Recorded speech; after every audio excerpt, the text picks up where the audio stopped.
What's up, y'all? Welcome to another episode of the Ghetto Philosophy. And today I have the legendary, the one and only Dr. Brown. How you doing today?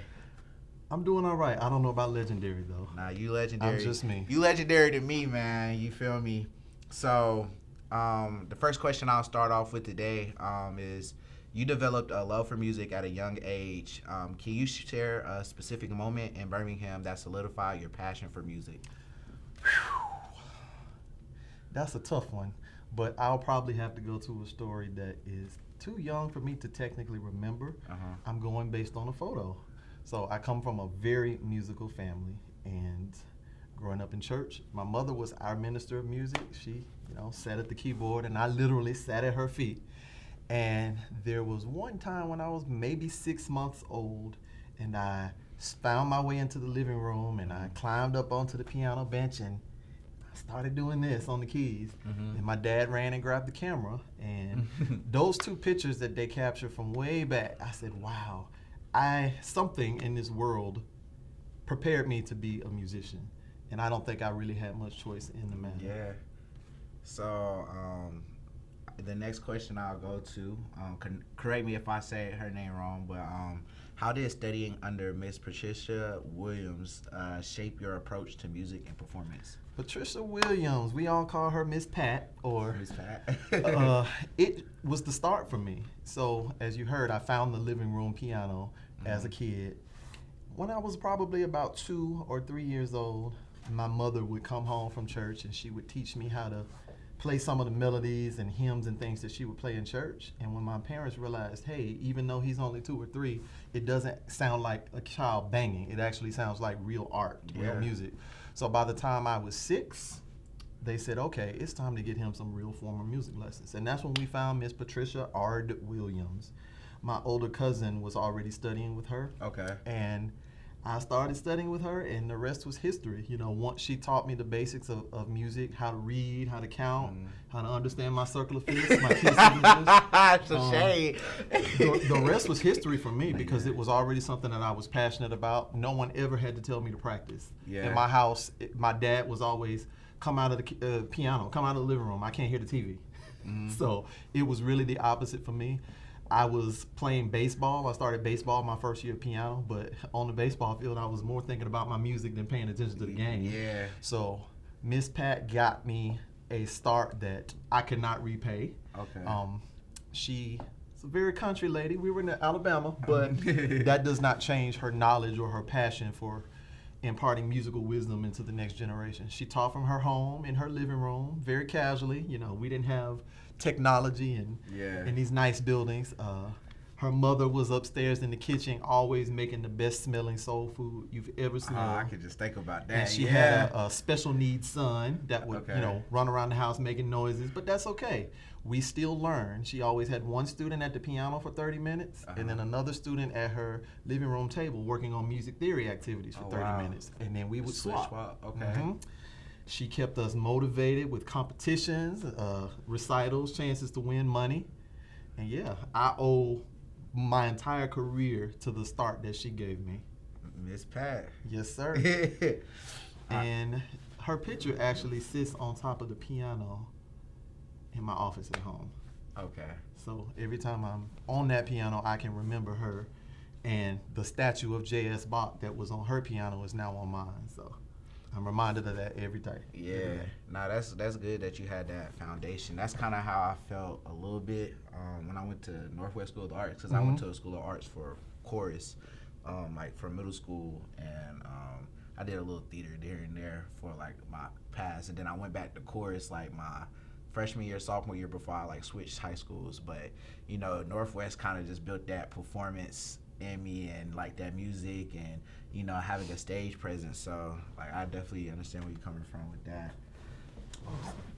And our next question is, winning the Cincinnati Symphony Orchestra Piano Idol competition is a remarkable achievement. What did that experience mean to you? That experience meant the world to me. That was one of the best performances I think I've ever given. And it was an opportunity that I did not think I would get because I was self-doubting myself. So every year, the excuse me, we got to redo that. Every year, the Cincinnati Symphony does this big concert in the summer at the place called Riverbend. It's right on the bank of the Ohio River in an outdoor amphitheater. And usually they bring in professional singers, professional soloists to do various music. And the conductor said, this year, I want to use a student. And so he came to University of Cincinnati. I was in my doctoral program at that time. And he heard several of us audition. We played Rhapsody in Blue. Okay. Famous work by George Gershwin that features a symphony orchestra and a piano soloist. And he heard about 5 or 6 of us as students perform the work. We all came out in the hallway, and him and his team made their decision. He says, I'm going to select the student that I feel best embodies what we want in this performance. And we were all just waiting on pins and needles. And he turned to me, he said, that's going to be you. So I was in total shock, but I was honored to perform with the Cincinnati Pops Orchestra, which is one of the leading symphonies in this country. And to get a standing ovation and a crowd of 4,000 meant the world to me. To have my parents there supporting me, pastor of my church, friends and family. Yeah, that was kind of the launch of my professional career. Okay. And what draws you to multi-piano literature, and why do you believe it's important to showcase it? Okay, so you grew up in theater, you grew up in chorus, and you're probably familiar with the band world too. Yeah, I had. And all of those my things. Last 2 years of high school was band. Right. Yeah. So when it comes to theater, chorus, band, orchestra, typically young folks are with others. You're learning in a group. You're making music together. But folks who take piano lessons is very isolated. Usually we're just by ourselves. It's us and the teacher. It's us in a practice room by ourselves for hours and hours. And when you multiply that by a long career, it's tens of thousands of hours that you spent in isolation. So multi-piano music gives you the opportunity to have a musical conversation with another person who plays the same instrument. Usually, whether it's a band, an orchestra, or a choir, there's usually only one piano, or there may be a piano and a keyboard or a piano and an organ, but to have multiple pianos at once is a totally different thing. So I first got involved in multi-piano work with the Winston-Salem Piano Teachers Association. We would do a multi-piano concert about every other year, and it has music that we've arranged for 4 pianos, but 8 players, so 2 at each piano. Okay. And then starting in 2018, I started attending the NAMM show in Anaheim, California. Yeah. And in 2018, they had an event called Room Full of Pianos. And at this event, we had music that was written for 5 pianos at once, or music that was arranged for 10 or even 20 pianos at once. Wow. And I participated in that every year from 2018 until the last time we did it, which was, I believe, 2024. Okay. So multi-piano is also last year, something. right? Yeah, that was just last year.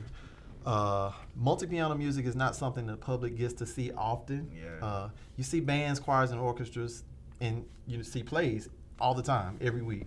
But multi-piano, to see that many pianos on stage at once, all making music together, is a rare treat. Yeah. So, and that is something that I hope I can do more of. Although we have stopped doing it at the NAMM show, the hope is that this will spread into local cities throughout the piano community. Okay. So how has your passion for gospel music influenced your classical training and your work in the broader music community? How has my passion for gospel music influenced my classical training? It's interesting you say that. So I told you I grew up in a musical family. My uncle was a pastor. My mother was our minister of music. So at our church, we sang mostly hymns, gospel music, congregational songs. There was never any sheet music really in our church until I came along. My mom and her older sister, anything that they played or taught to the choir, they all did it from rote. They all did it by ear. Yeah. And so I had to learn eventually how to put the two together, because I started with my mom actually sitting down, and she would play something. I would look at her fingers. She'd show me what to do. Then I would get formal lessons, and I learned how to read. So that skill of actually reading music notation kind of grew a little faster for me than the oral skills. But once I got to college and I had my music theory classes, and I had my ear training classes, I had to be able to hear the difference between a major and a minor triad, or a perfect fifth and a diminished fifth, or a natural minor scale and a melodic minor scale. Right. So eventually, I was able to pair what we did at church, that gospel music learning by ear, with the classical technique, which is mostly reading, because they're really not opposed to each other. It's just two different sides of the same coin. Got you. And I'm happy that I can say I'm one of few people who can do both, and who can do both fluently. That opens so many more opportunities for not only me, but opportunities that I hope to pass on to my students. Okay. And so even today in the gospel music community, just like a lot of contemporary and popular genres, not much music is actually written down in notation. So there's certain conferences that I attend where songwriters have to submit their music in notation and not just an album recording. Gotcha. So I'm able to get with those artists who can't read or write music, and I will transcribe it for them. So this is a great place to kind of pair the two, and I use skills from both every day. That's nice. All right. So I'm gonna get into some more, I guess you could say, hip hop questions. Hip hop, you know what I'm saying? Okay. Yeah. So you're the expert there. Yeah. So I just want to get your insight and your take on it. So how do you feel, or how do you see the role of hip hop in shaping cultural conversations, particularly within the Black community? Okay. So art in general has always played a role in the fight for justice, the fight for equality. And I believe with everything going on politically, not just in this country, but around the world, I think we're gonna have to get back to a place where people use the power of art to tell a story that they might not otherwise be free to say. And hip hop originally was not just a musical thing. It was a political statement. It was for people to open their minds and think differently about what is versus what should be. And so I'm hoping that this generation, people like yourself and future leaders in music, will get back to hip hop, not just the degrading music with the heavy bass lines and the nice syncopation, but you can't understand what they're saying. But music where when you strip away the melody, you strip away the harmony, you strip away with the beat, there's an actual message behind it. That's what it's gonna take, I think. Okay. And then I guess this will lead into the next question. How do you think hip-hop can be integrated into music education curricula for younger generations? There's several ways hip-hop can be integrated. And one of the things I just mentioned, rhythm. For young generations, especially people of color, you and I both know growing up, we loved rhythms. We loved beats. If you study historically the African-American tradition from the African continent all the way over to becoming enslaved people in this country, rhythm has been one of the driving factors that brings our culture together, whether it's through dance, whether it's through drumming, whether it's through the modern day Greek culture. Everything they do with stepping, like that's nothing new. That's just something that's been revived from hundreds of years ago. The tradition of pat and juba or handball. So I think if you incorporate rhythm and poetry, that's a great way for children to integrate those two things and learn about hip hop from a young age, without even having to necessarily know about music notation right away, because that's something that not every student is going to grasp at a young age, but everybody's got some sense of rhythm, even if it's a child, banging on a desk with a pencil or turning pots and pans in the kitchen into instruments. That's something that children who are musically motivated do anyway. Okay. So how do you view the blending of classical and gospel music with hip hop? What does this fusion bring to the music landscape? So you said 3 different genres there. Classical, gospel, and hip hop. I am very familiar with artists who have blended the traditions of classical and gospel. For example, there's the legend Richard Smallwood. And I am very familiar with artists who have blended classical and hip hop. I'm sure you're probably familiar with the group Black Violin. Actually, I'm not. If you're not, you need to go become familiar with them. They're on tour now. Do my research. But classical, gospel, and hip hop, I'm not sure. I've seen that before, but that's not to say it can't happen. Well, what about, I guess you could say, gospel and hip hop? Gospel and hip hop, that happens all the time. Yeah, what's your view on it? We've got lots of artists out there who are doing that now, from Lecrae, my guy in Cincinnati, K Drama. I think when you realize that you have a gift for something, which may be music, it may be poetry, it may be production, when you can put all those gifts together to get your message to your intended audience, I think that's the important thing.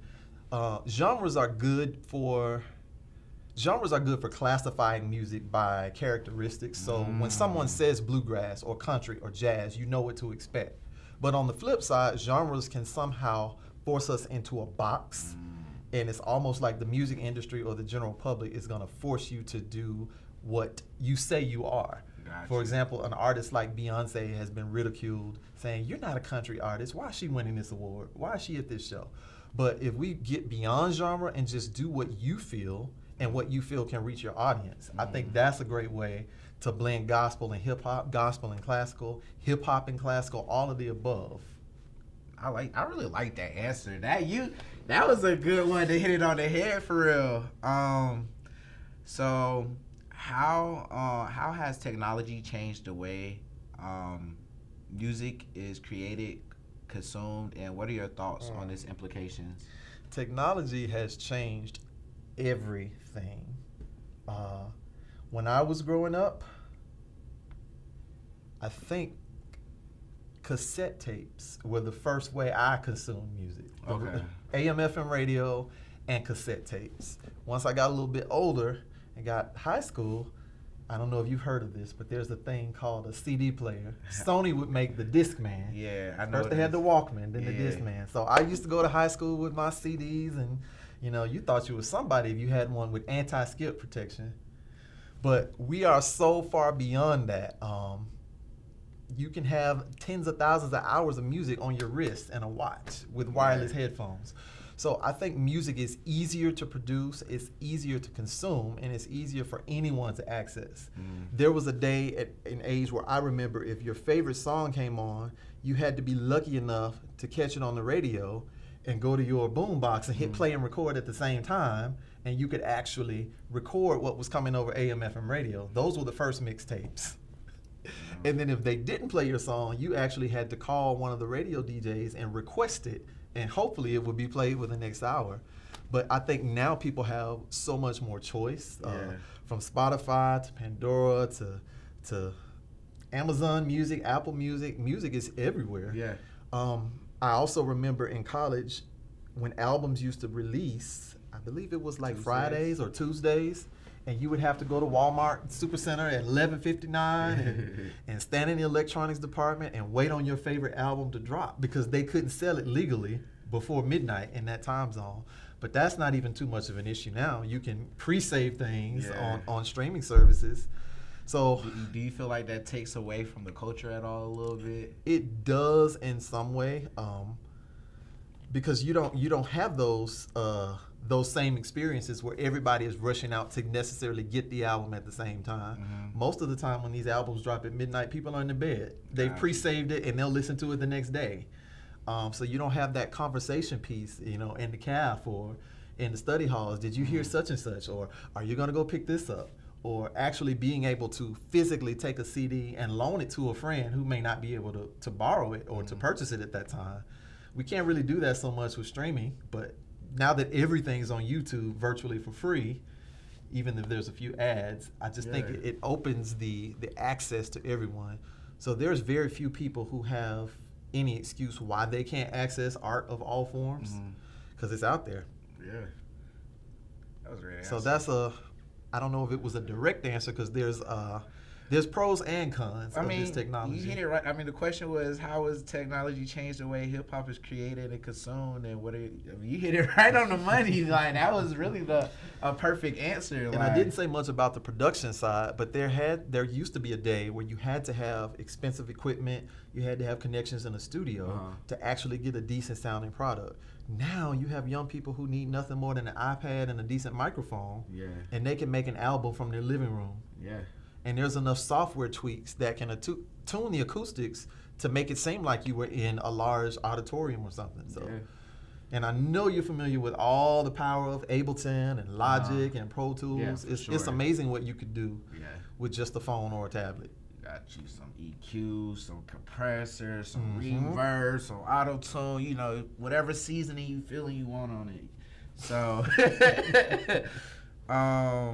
so can you share a pivotal moment in your life that solidified your decision to pursue a career in music? A pivotal moment in my life.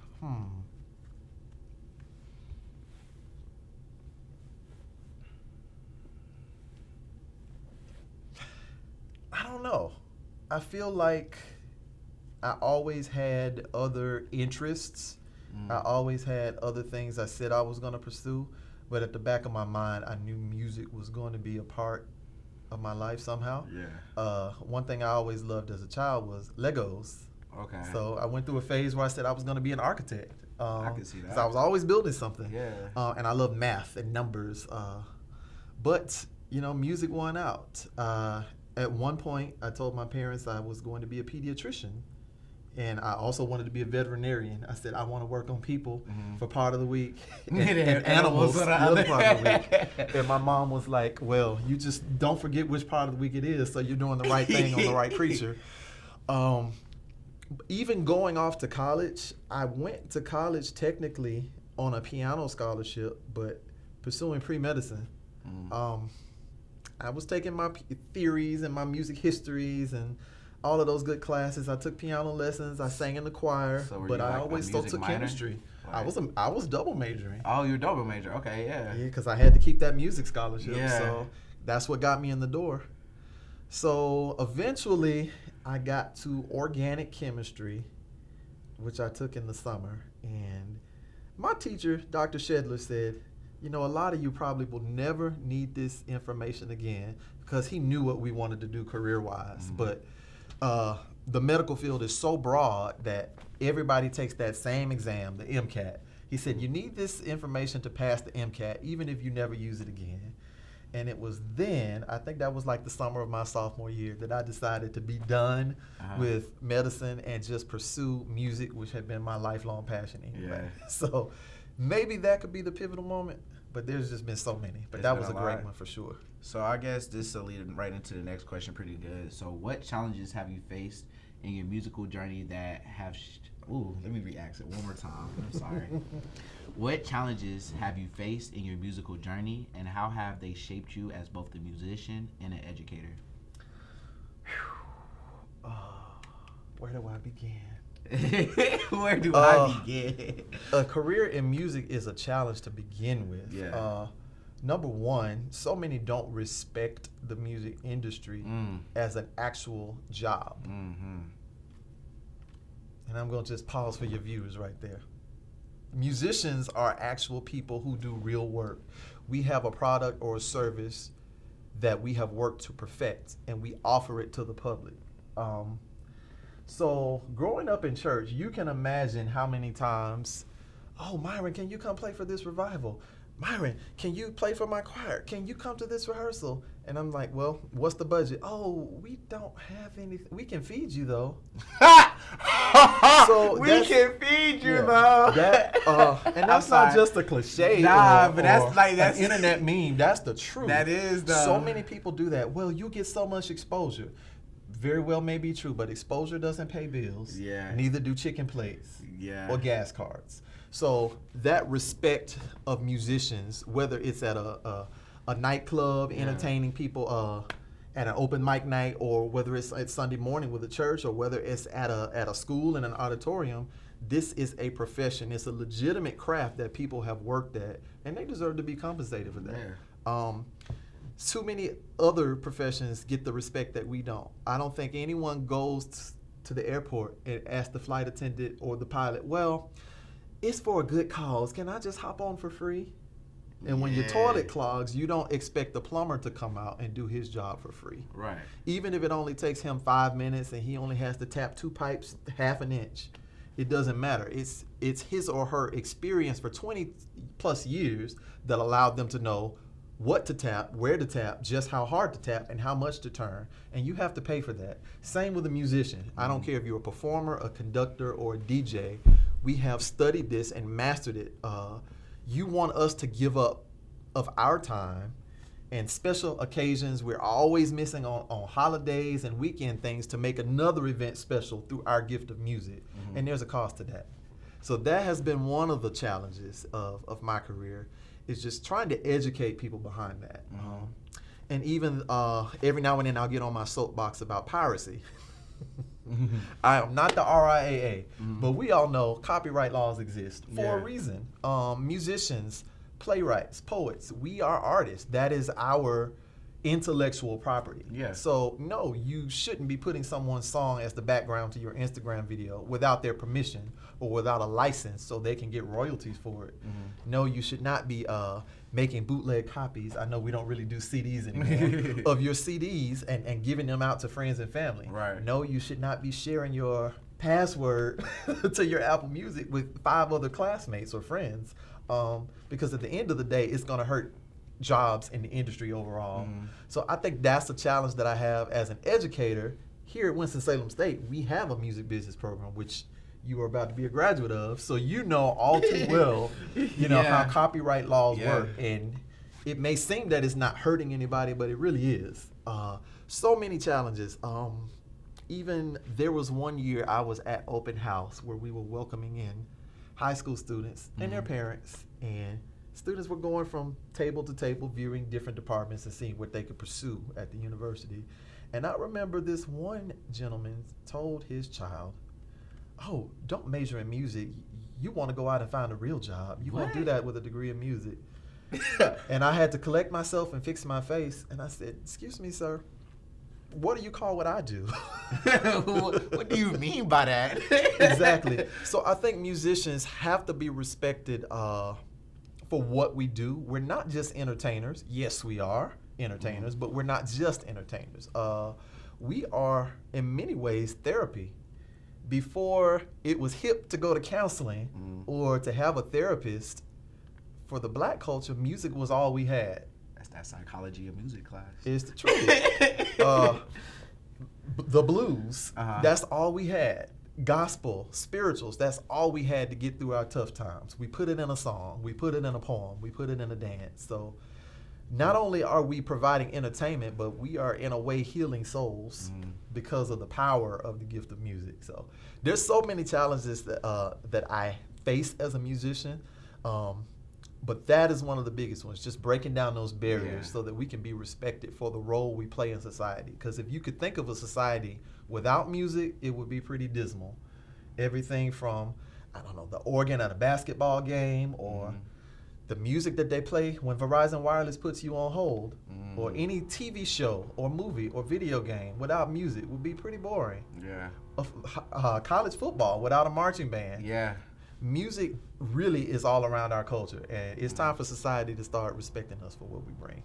I think the last big challenge I face, most musicians wear multiple hats.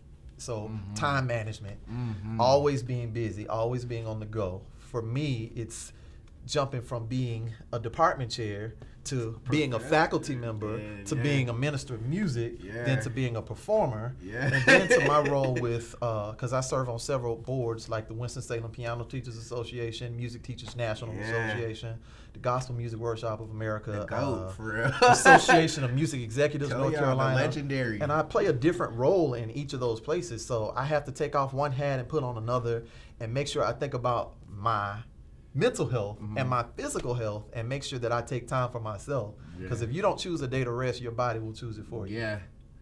That's one thing I learned because it'll be like being here in college, like it's like I'll do a lot and I'm pushing, and it's like I'm putting myself on the back end so I can make sure everything else is done. And then it's like when my body is like, nah man, you gotta chill out for the day. Like it's like you said. You gotta schedule time to eat right, to sleep right, and to exercise. So, with all that being said, what continues to drive your passion for music, and how do you maintain enthusiasm over time? One of the things I said before, music is healing, music is therapy, and that has been proven time and time again from a psychological aspect as well as from a spiritual aspect. For those of you Christians who read the Bible, we all know what David did with the harp and how he was able to literally soothe kings and drive mad spirits from people through his gift of music. it is that keeps me going every day. When I'm tired, when I'm frustrated, when I'm annoyed, it's because I know this is going to help somebody. And sometimes that person it helps might be myself. I gotta look into that story. I forgot about that. Look into it. Yeah, I remember it, but it's like vague. Most people think of David, the shepherd boy. Yeah. And they think of David, who was the warrior that killed Goliath. But people forget that David was a musician. He was a harpist, and he wrote most of the Psalms in the Bible. So. I didn't know that. Yes. Wow. And many of those Psalms would have been set to music. And I wish we could hear that music today. But. So. Can you share a particularly memorable performance or a teaching moment that stands out to you? Particularly memorable performance or teaching moment that stands out to me. Or one of each, if you want to do one of each. Let's see. I'll do a teaching moment. I was working with a class one semester. I used to teach fundamentals of music, which is like a beginning music theory class that any student can take, not just music majors. And I actually had a few homies or a few friends take that class. They took that? Yeah. Yeah, it's been a while since I taught it. But when we actually got to the part of the class where students had to actually learn how to read music notation on the staff, I could sense the tension in the room. And, you know, I went to this old brick wall in Fine Arts 113, and I said, look at this brick wall. You see these lines and these spaces? I said, that's reading music. It's literally notes going up the staff like a ladder or like a staircase. Line, space, line, space, line, space, line, space, C, D, E, F, G, A, B, C. And once they saw that, their eyes opened. They said, what? Is reading music really that easy? I said, yeah. You just need a starting point, and everything else is relative. So that was a good teaching moment for me, that I could inspire non-majors to feel like they could actually exceed expectations and excel in a class where they were expected to know how to read music. A memorable performance for me, I mentioned the concert in Cincinnati was one of my most memorable. But I'd say the second most memorable one for me was a concert I did at the museum in Charleston. I was part of the Color of Music Festival. I participated in that festival the first year it happened, which I think was about 2013 or so. And I played a solo piano recital. I also did a chamber music recital where I played with a clarinet player and a viola player. But fast forward a couple years later, since I was a part of the first year, I was in touch with the founder of the festival for other pianists who could come and give recitals. So I sent a recommendation for someone to come do a recital. Something came up unavoidably, and she could not play the recital anymore. So I got a call.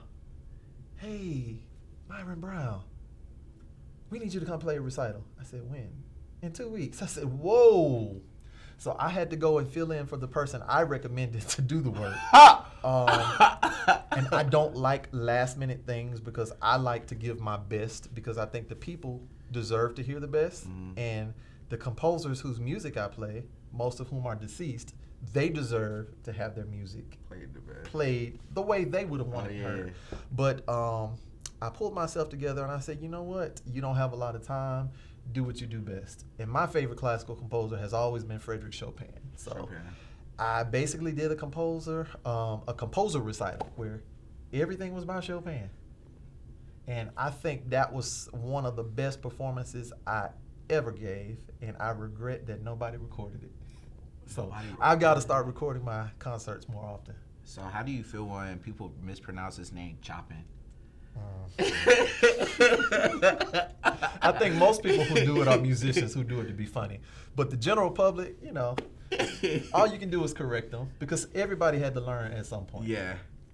All right. I know earlier you were just talking about like wearing a lot of different hats. So as a professor, a performer, a community leader, how do you balance these various roles efficiently? With a calendar. And reminders. That calendar will make or break you and keep you from having to be in two places at once. Sometimes I still have to be in two places at once, but being organized, that's really the key. managing your time wisely, because that's the one thing we can't get back. Mm-hmm. It's that time. It's that time. So my last, I guess my last two questions I'll ask before our time is up in here. If you could give advice to your younger self at the beginning of your music career, what would it be? I could give advice to my younger self.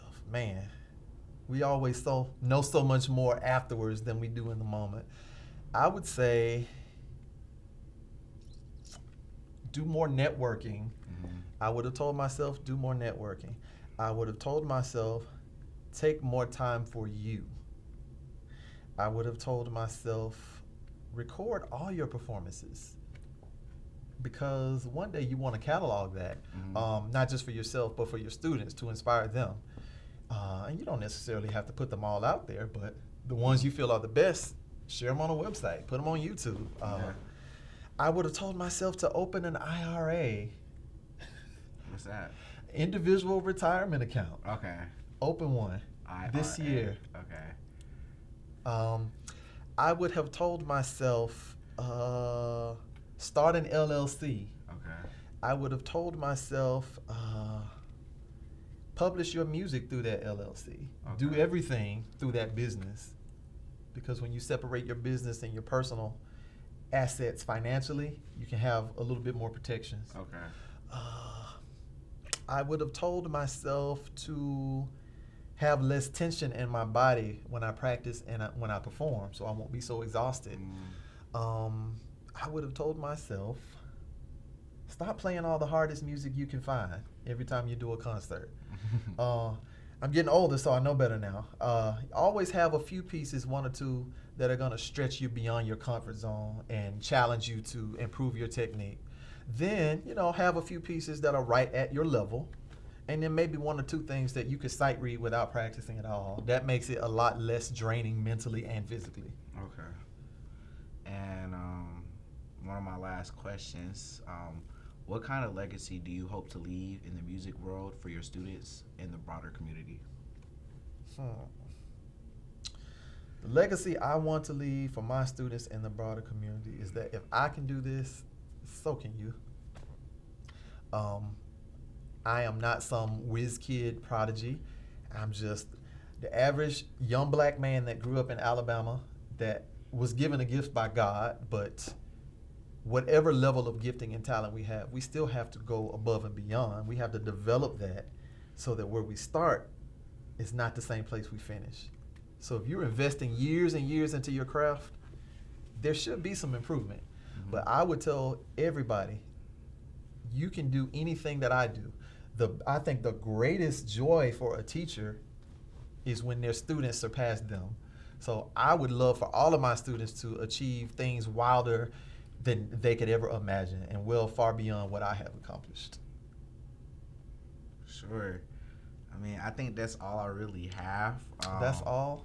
I mean, other than like me asking, like, is graduation looking good? I don't know. Let's see. Today is May 2nd. Graduation is May 9th. We got 7 days to see is it good. We got 7 days. We got 7 days. That's a great number. 7. The earth was created in 7 days. Oh, amen. Well, 6 in a day of rest. Hey. So hey. Maybe graduation will be the day of rest. Yeah, graduation will be that day of rest. You got to do the work first. I've been doing the work. I've been doing the work. We'll see you on the stage. All right. Thank you, Dr. Brown. I appreciate you supporting me, supporting my show, coming out, letting me interview and taking the time out your day, out your busy schedule to, sit here and talk and understand your story a little bit more. So, I'm honored. Thank you. Yeah, I appreciate y'all, and we will catch y'all on the next segment of the Ghetto Philosophy. Peace. All right, that's it. I think I got you out of here at a pretty good. Look at that. Look at that. I was good timing.